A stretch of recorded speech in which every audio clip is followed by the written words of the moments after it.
Let me begin by thanking Rita Glavin for that powerful presentation. I'd like to address several issues today. First, I've always started by telling New Yorkers the facts before my opinion. So let's start New York tough with the truth. The Attorney General did a report on complaints made against me by certain women for my conduct. The report said I sexually harassed 11 women. That was the headline people heard and saw and reacted to. The reaction was outrage. It should have been. However, it was also false. My lawyers, as you just heard from Rita Glavin, have reviewed the report over the past several days and have already raised serious issues and flaws that should concern all New Yorkers. Because when there is a bias or a lack of fairness in the justice system, it is a concern for everyone, not just those immediately affected. The most serious allegations made against me had no credible factual basis in the report. And there is a difference between alleged improper conduct and concluding sexual harassment. Now, don't get me wrong. This is not to say that there are not 11 women who I truly offended. There are. And for that, I deeply, deeply apologize. I thought a hug and putting my arm around a staff person while taking a picture was friendly, but she found it to be too forward. I kissed a woman on the cheek at a wedding, and I thought I was being nice, but she felt that it was too aggressive. I have slipped and called people honey, sweetheart, and darling. I meant it to be endearing, but women found it dated and offensive. I said on national TV to a doctor wearing PPE and giving me a COVID nasal swab, "You make that gown look good." I was joking. Obviously, otherwise I wouldn't have said it on national TV. But she found it disrespectful. I take full responsibility for my actions. I have been too familiar with people. My sense of humor can be insensitive and off-putting. I do hug and kiss people casually, women and men. I have done it all my life. It's who I've been since I can remember. In my mind, I've never crossed the line with anyone. But I didn't realize the extent to which the line has been redrawn. There are generational and cultural shifts that I just didn't fully appreciate. And I should have. No excuses. The report did bring to light a matter that I was not aware of, and that I would like to address. A female trooper relayed a concern that she found disturbing, and so do I. Please let me provide some context. The governor's trooper detail had about 65 troopers on it. But of the 65, only 6 women and 9 black troopers. I'm very proud of the diversity of my administration. It's more diverse than any administration in history. And I'm very proud of the fact that I have more women in senior positions than any governor before me. The lack of diversity on the state police detail was an ongoing disappointment for me. In many ways, the governor's detail is the face of state government that people see. When I attend an event, people see the detail that's with me. I was continuously trying to recruit more to diversify. On one occasion, I met 2 female troopers who were on duty at an event. Both seemed competent and impressive, and I asked the state police to see if they were interested in joining. I often meet people, men and women, and if they show promise, I refer them to be interviewed. The state police handled the interviewing and the hiring, and one of the two troopers eventually joined the detail. I got to know her over time, and she's a great professional. And I would sometimes banter with her when we were in the car. We spent a lot of time driving around the state. This female trooper was getting married, and I made some jokes about the negative consequences of married life. I meant it to be humorous. She was offended, and she was right. The trooper also said that in an elevator I touched her back, and when I was walking past her in a doorway, I touched her stomach. Now, I don't recall doing it, but if she said I did it, I believe her. At public events, troopers will often hold doors open or guard the doorways. When I walk past them, I often will give them a grip of the arm, a pat on the face, a touch on the stomach, a slap on the back. It's my way of saying, I see you, I appreciate you, and I thank you. I'm not comfortable just walking past and ignoring them. Of course, usually they are male troopers. In this case, I don't remember doing it at all. I didn't do it consciously with the female trooper. I did not mean any sexual connotation. I did not mean any intimacy by it. I just wasn't thinking. It was totally thoughtless in the literal sense of the word, but it was also insensitive. It was embarrassing to her, and it was disrespectful. It was a mistake, plain and simple. I have no other words to explain it. I want to personally apologize to her and her family. I have the greatest respect for her and for the New York State Police.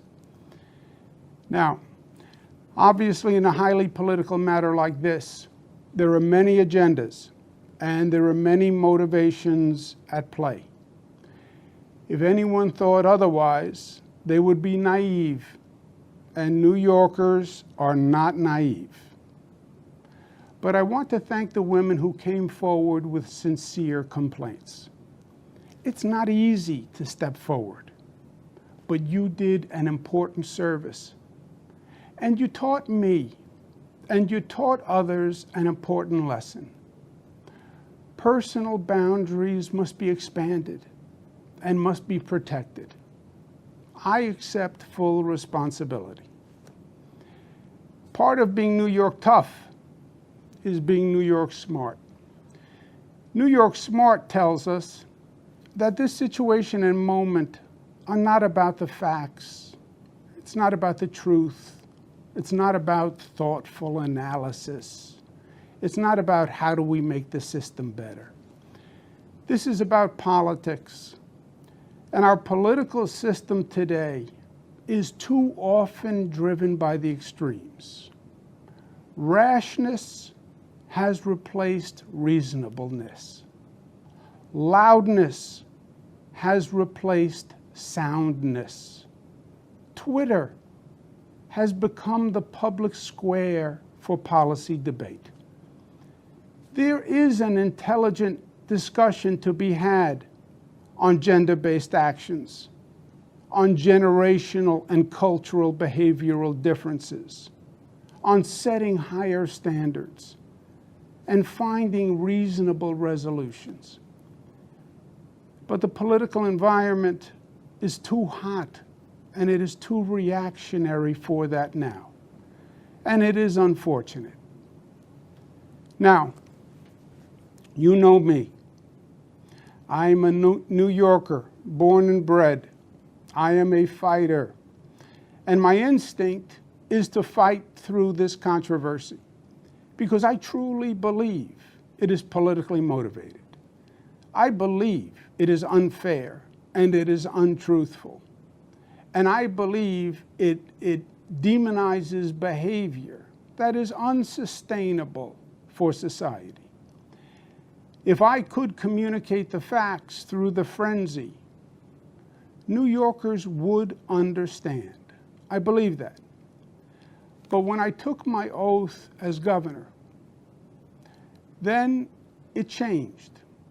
I became a fighter, but I became a fighter for you. And it is your best interest that I must serve. This situation, by its current trajectory, will generate months of political and legal controversy. That is what is going to happen. That is how the political wind is blowing. It will consume government. It will cost taxpayers millions of dollars. It will brutalize people. The State Assembly yesterday outlined weeks of process that will then lead to months of litigation.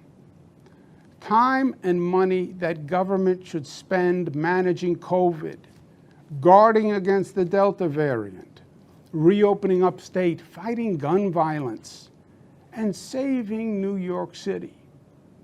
All that time would be wasted. This is one of the most challenging times for government in a generation. Government really needs to function today. Government needs to perform.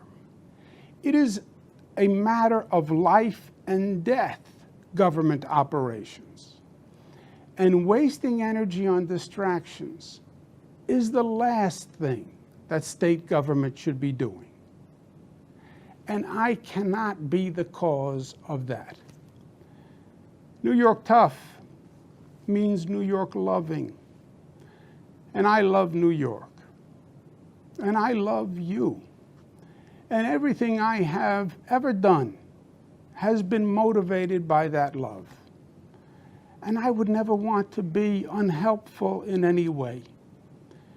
And I think that given the circumstances, the best way I can help now is if I step aside and let government get back to governing.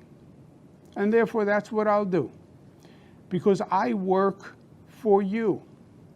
And doing the right thing is doing the right thing for you. Because as we say, it's not about me, it's about we. Kathy Hochul, my lieutenant governor, is smart and competent. This transition must be seamless. We have a lot going on. I'm very worried about the Delta variant, and so should you be. But she can come up to speed quickly, and my resignation will be effective in 14 days. To my team, Melissa DeRosa, Robert Mejica, Beth Garvey, Stephanie Benton, Dana Caratanudo, Kelly Cummings, Rich Azzapardi, Howard Zucker, Rick Cotton, Jano Lieber, Jack Davies, and the hundreds of dedicated administration officials. I want to say this: thank you, and be proud. We made New York State the progressive capital of the nation. No other state government accomplished more to help people. And that is what it's all about. Just think about what we did. We passed marriage equality, creating a new civil right, legalized love for the LGBTQ community, and we generated a force for change that swept the nation. We passed the SAFE Act years ago, the smartest gun safety law in the United States of America, and it banned the madness of assault weapons. We've saved countless lives with that law. $15 minimum wage, the highest minimum wage in the nation, lifting millions of families' standard of living, putting more food on the table and clothes on their backs. And we led the nation in economic justice with that reform. We have managed every emergency Mother Nature could throw at us: fires, floods, hurricanes, superstorms, and pandemics. We balanced the state budget, and we got it done on time, more than any other administration, because government should work and perform. Free college tuition for struggling families. Nobody in this state will be denied their college dream because of their income. We have built new airports, rail, transit, roads all across this state faster and better than ever before, and more than any state in the nation. The most effective green economy program in the nation. We did more for Black and Latino families than any other administration. We did more for working families. We did more for our union brothers and sisters. We did more to battle racism and anti-Semitism. Today, so much of the politics is just noise, just static. And that's why people tune it out. What matters is actually improving people's lives. And that's what you did. You made this state a better state for the generations that follow. And that is undeniable, inarguable, and true, even in these ugly, crazy times. I thank Speaker Carl Heastie and Leader Andrea Stewart-Cousins for their leadership. And let me say this on a personal note. In many ways, I see the world through the eyes of my daughters, Cara, Mariah, and Michaela. They are 26 and 26, twins, and 23. And I have lived this experience with and through them. I have sat on the couch with them, hearing the ugly accusations for weeks. I have seen the look in their eyes and the expression on their faces. And it hurt. I want my three jewels to know this. My greatest goal is for them to have a better future than the generations of women before them. It is still in many ways a man's world. It always has been. We have sexism that is culturalized and institutionalized. My daughters have more talent and natural gifts than I ever had. I want to make sure that society allows them to fly as high as their wings will carry them. There should be no assumptions, no stereotypes, no limitations.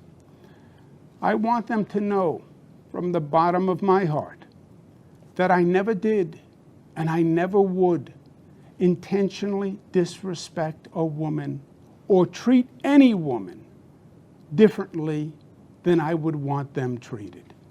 And that is the God's honest truth. Your dad made mistakes, and he apologized, and he learned from it. And that's what life is all about. And I know the political process is flawed, and I understand there's cynicism and distrust and disappointment now. But don't give it up, because government is still the best vehicle for making positive social change. Lastly, I want to remind all New Yorkers of an important lesson, and one that I will carry with me for the rest of my life. And that's what you New Yorkers did in battling COVID. The enemy landed in New York State. COVID launched the attack here. It came on planes from Europe, and we had no idea. It was an ambush. And it was up to New Yorkers to fight back. We were on our own, and it was war. Nurses, doctors, essential workers became our frontline heroes. Hospitals became the battlegrounds. Streets were still, and sirens filled the city's silence. Trailers carried the bodies of our fallen brothers and sisters. But you refused to give up, and you fought back, and you won, going from the highest infection rate in the nation to one of the lowest. No one thought we could do it, but you did it. You led the nation, and you showed the way forward. And how you did it is what's most important. You did it together, Not as black New Yorkers or white New Yorkers, not as LGBTQ New Yorkers or straight New Yorkers or Democrats or Republicans or upstate or downstate or Jewish, Muslim, Protestant or Catholic New Yorkers, but as one community, one family, the family of New York. You overcame the naysayers and the haters and the fear and the division, and you unified and you rose and you overcame. And you saved lives. And that was powerful in its effect. It was beautiful to see. And it was an honor to lead. Please remember that lesson.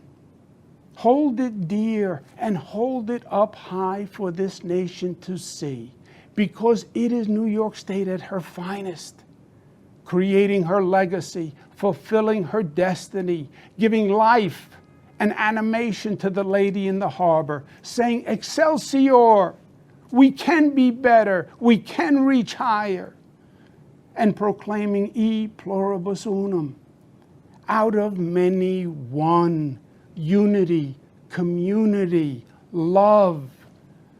That is our founding premise and our enduring promise. And that is the salvation of this nation that it so desperately needs to hear. Thank you for the honor of serving you. It has been the honor of my lifetime. God bless you.